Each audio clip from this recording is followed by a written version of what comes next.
It's just kind of who I am. I want to pour into my team as much as possible, and I'm pretty in tune with my body. I can read a room pretty well, and so when I see we're lacking a little bit, you got to step up. But if we're good, you're just there to encourage and give people confidence. Everyone assumed they knew why Sophie Cunningham had joined the Indiana Fever.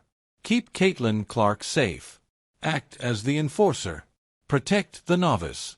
However, what Cunningham recently said contradicts what we previously believed to be true about their collaboration. This deal wasn't made at random. It took 6 years to create this.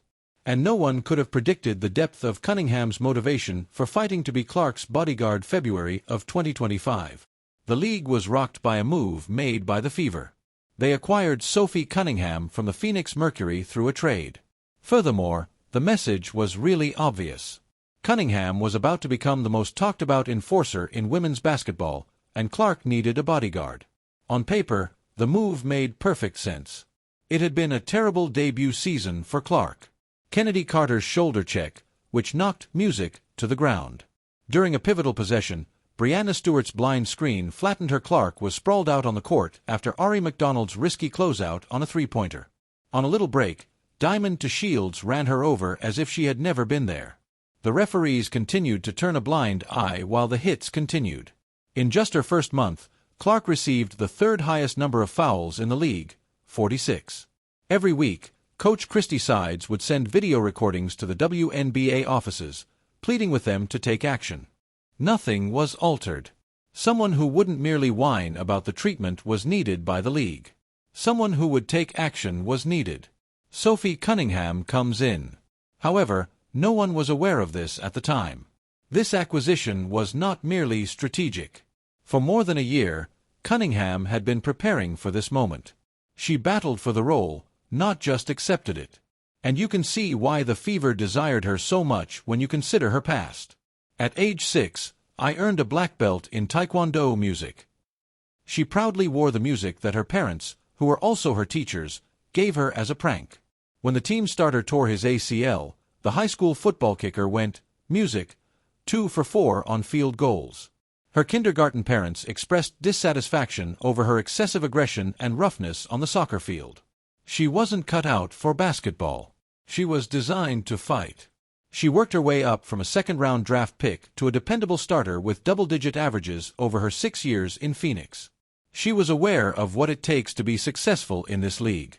And music was now using all that expertise to shield the most closely watched athlete in WNBA history. However, Cunningham's path to that point reveals everything about her mindset.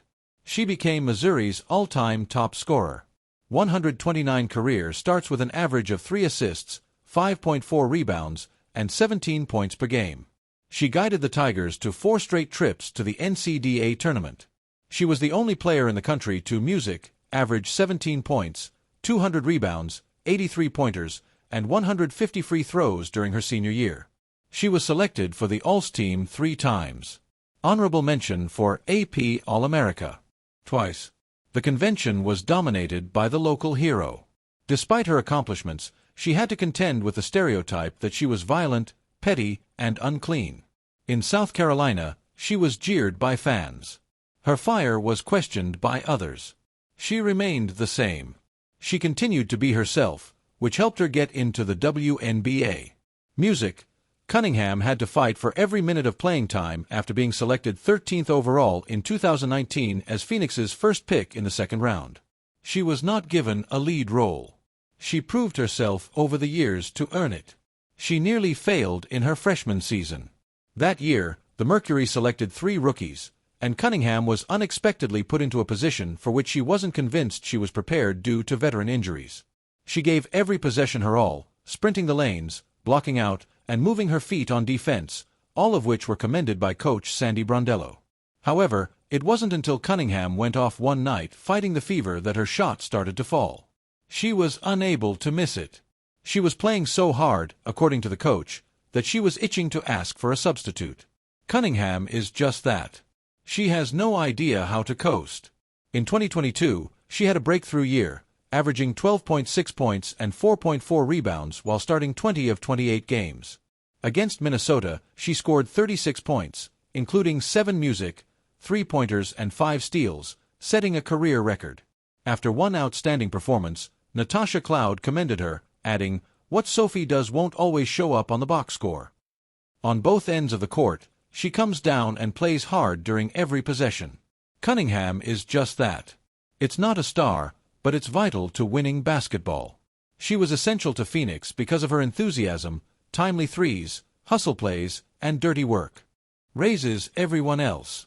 She was the sixth starter, the X Factor, the player who won games despite not making highlights, and she had an unparalleled clutch gene. Cunningham finished with a career-high 21 points on 6 three-pointers in the 2021 playoffs after scoring 12 points in the third quarter alone to start a comeback against the New York Liberty. With just over a minute remaining, she restored Phoenix's advantage in an 83-82 victory with a dagger three.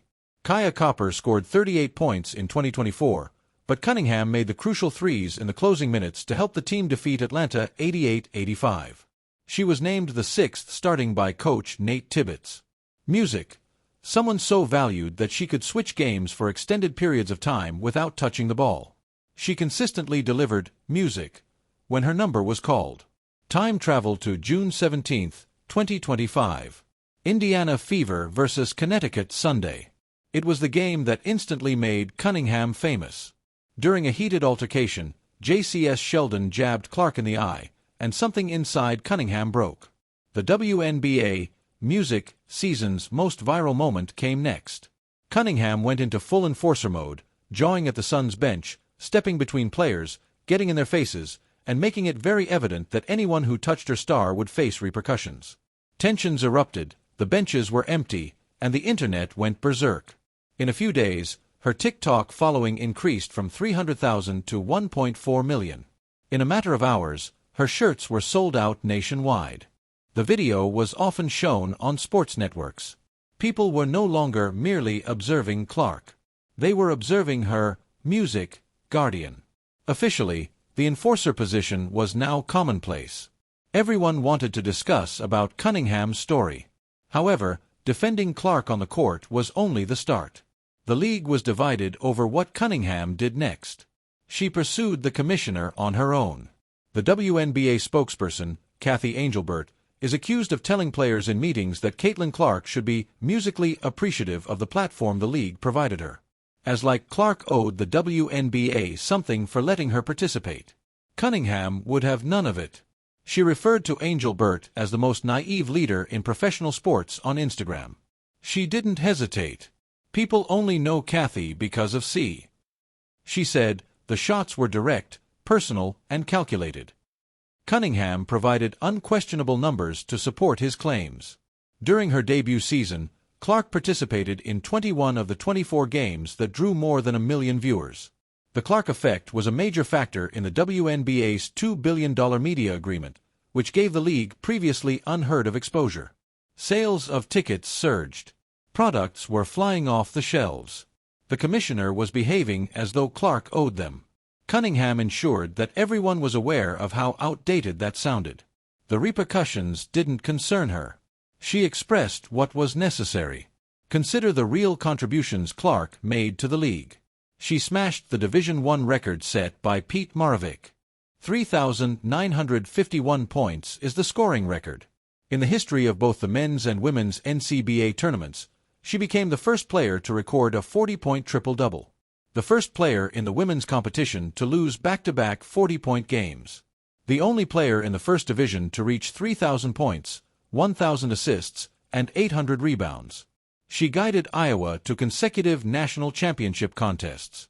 With 18.9 million viewers, the 2024 championship game was the most watched women's collegiate basketball game ever. Her jersey overtook Shatter Sanders as the best-selling collegiate athlete clothing on Fanatics. She became the first-ever college athlete ambassador for State Farm.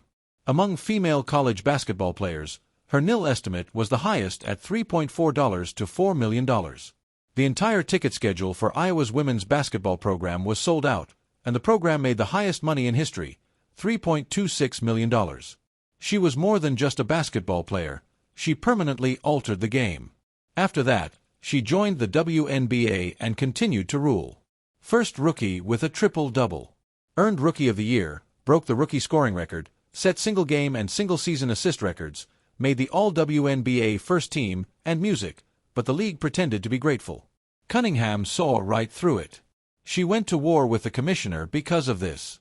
She spoke up when no one else would because of this. Cunningham came to criticize officiating. Signature action. During her debut season, Clark was the most vocal person criticizing the referees in interviews and on social media. She often publicly criticized officials for failing to shield Clark from needlessly aggressive play. Week after week, the contentious no calls piled up, hard fouls went unpunished. Cunningham continued to speak up even when it put her personal career in jeopardy, and dangerous plays were dismissed as routine touch. She argued with the referees and accumulated technical fouls. She was unconcerned. A former enforcer in the NBA months prior, Wnba had foreseen that the Fever was in dire need of someone just like Cunningham. Someone who would actively protect Clark from the mayhem that's surrounding her at every game, rather than just play with her. Cunningham accepted that position wholeheartedly. Dimmed the consequences. She took on the voice that Clark music was unable to provide. The rookie had to bite her tongue about what the veteran could say. But there were other aspects of their relationship besides arguments and disagreement. A sincere friendship between Clark and Cunningham emerged at the most unexpected times. For example, on a golf outing, Clark made fun of Cunningham's spelling on Instagram. In response, Cunningham laughed and referred to herself as a moron. No ego, no defensive stance, merely two pals making jokes. At the Annika Prom tournament, they caddied together, joking and trash-talking as if they had been friends for years rather than just a few months. They were seen on tape enjoying each other's company outside of the basketball court in candid times.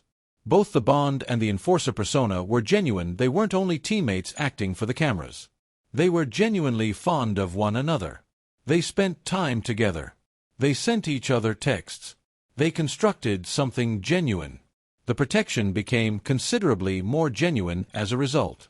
Cunningham wasn't standing up for Clark because she was instructed to by management. She was standing up for her pal. Beyond merely defending Clark, Cunningham was unafraid to question authority. She has questioned the WNBA selection of new locations, pointing out Philadelphia, Detroit, Cleveland, and music as dubious choices for the league's expansion. Cleveland's social media team responded forcefully, sharing a video of Clark complimenting their city and essentially denouncing Cunningham as a hypocrite. Cunningham, however, refused to back down. She had previously demonstrated that she wasn't scared to pursue the commissioner. Why would she be afraid of a social media team? Fans adored her for her fearlessness, which became an integral element of her brand. She expressed the thoughts of other players who were afraid to speak up. She turned into the athlete who didn't give a damn about the league office's approval. Being truthful was important to her. Additionally, in a league that frequently felt excessively, people responded well to the controlled and political nature of that genuineness. Fans who wanted unvarnished perspectives on what was actually going on in the WNBA had to listen to her podcast, Show Me Something. This is where the plot takes a completely unexpected turn. Cunningham was a huge fan of Caitlin Clark before she ever wore a Fever jersey and before the trade was even a rumor in the league. Cunningham stated on camera in 2024 that she would love to play alongside Clark someday while still donning a Phoenix Mercury outfit. For real, she stressed in an interview. I'm a huge fan, and I never say that about anyone. After the transaction was completed, her agent did not tell her to abandon this well-crafted PR line. Music. This was sincere appreciation from a seasoned athlete who was witnessing a college standout rule the game. Cunningham observed Clark's games at Iowa. She examined her range, court vision, and handles. She noticed something unique. Everyone talks about the enforcer position. Before anyone knew it existed, Cunningham desired it. She went after it. She brought it to life.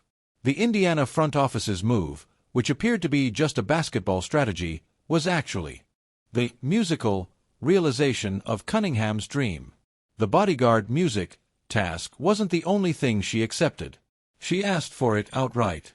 Take a moment to consider that. A 6-year veteran of Phoenix who just signed a contract extension music through 2025 because she was passionate about the team and Matt Ishbia's goals. Someone who considered Phoenix to be her home away from home. Nevertheless, seized the chance to perform with Clark. That's not typical. Usually, Players don't push their way off teams they love in order to serve as a rookie's bodyguard. However, this wasn't about the job, so Cunningham performed music. It had to do with the player. Prior to the world catching up, the $2 billion deal, the sold-out arenas, and everything else, she had faith in Caitlin Clark. Cunningham wanted to be a part of it because he recognized the celebrity coming. Music. That's the true tale that no one is discussing. For the majority of Diana Turr's Phoenix career, Cunningham served as her backup. One of the best people in history taught her how to do it. She learned from DT how to remain prepared, persevere through the highs and lows, and deal with the mental games that accompany battling for extended periods of time. After 2 or 3 years of playing, Cunningham eventually made it into the starting lineup, and she never took it for granted. She understood what it was like to wait and wonder if someone would ever call your number. She also made the most of her shot. She could therefore relate to Clark's situation. The physical play, the scrutiny, the strain. Throughout her career, Cunningham had worked with storylines. She is being called petty, violent, and filthy. Despite this, she continued to be herself. She also knew exactly what to do when she witnessed Clark receiving similar treatment. Get to your feet. Retaliate. Safeguard at all costs. You can learn all you need to know about her path from her time in Phoenix. Apart from Brittany Gurrier and Diana Taurasi, she was the team's longest-tenured player after 6 seasons in the Valley. She had witnessed both the finest and worst of the Mercury. She has experienced drama, ownership changes, coaching changes, and roster changes. She remained prepared the entire time. Continued to work. She developed into the player that all competitors desired. The multifunctional guard who could play several different roles. The adept shooter who made opportune shots. All the dirty labor was done by the hustler. A skill set that would be desired by any winning team. And she didn't think twice when the chance to play with someone she truly admired presented itself. This is the twist that has everyone on edge. In 2025, Cunningham and Clark both sustained injuries that ended their seasons. The seemingly unstoppable relationship encountered a harsh obstacle.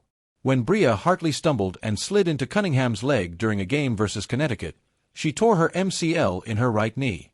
Devastated that her first season with Clark was coming to an early end, she made the announcement on her podcast. She had been waiting for this chance for years, and it was gone in an instant. Later in the season, Clark had an injury of her own. Sidelined and observing from the bench were 2 athletes who were meant to transform the Wnba together. Immediately, the what-ifs began to pile up. What would have happened if they had remained well? How far were they able to go? How much harm could they have caused in the postseason? Timelines for healing or wellness, however, are not the true unknowns. It's about the future of music. Cunningham can sign with any team. There is no assurance that she will go back to Indiana. According to her own words,